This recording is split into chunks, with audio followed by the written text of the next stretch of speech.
@duk1349 mengunggah sebuah video memperlihatkan momen dramatis pasca kecelakaan yang melibatkan sebuah taksi listrik di Vietnam. Diduga akibat tak sengaja membanting setir, taksi listrik tersebut hilang kendali hingga menabrak beberapa kendaraan roda 2 yang sedang terparkir serta menghantam bagian depan sebuah rumah makan. Namun, alih-alih melarikan diri atau membela diri, aksi sang supir justru di luar dugaan. Karena merasa bersalah, gugup, dan diselimuti rasa takut akan konsekuensi besar yang harus dihadapinya. Sang supir taksi langsung bersujud di lantai untuk meminta maaf secara langsung kepada para pemilik motor dan pemilik warung.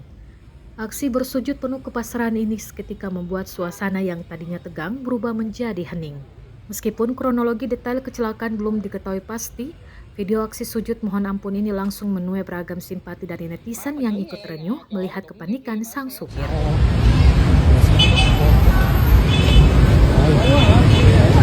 Trời ơi, trời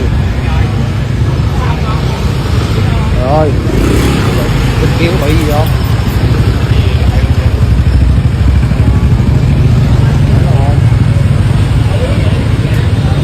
Không có bị gì không? Có ai bị gì không? Rồi. Trời ơi nụ.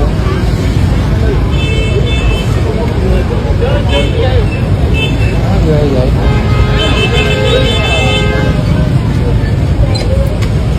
Ông tài xế ở đâu rồi? Rồi.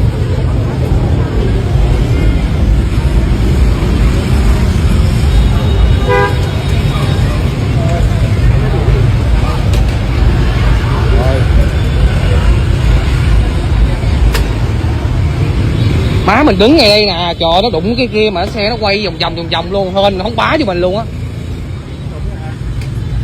Hết hồn luôn. Download Tribun X sekarang, menghadirkan lokal menjadi Indonesia.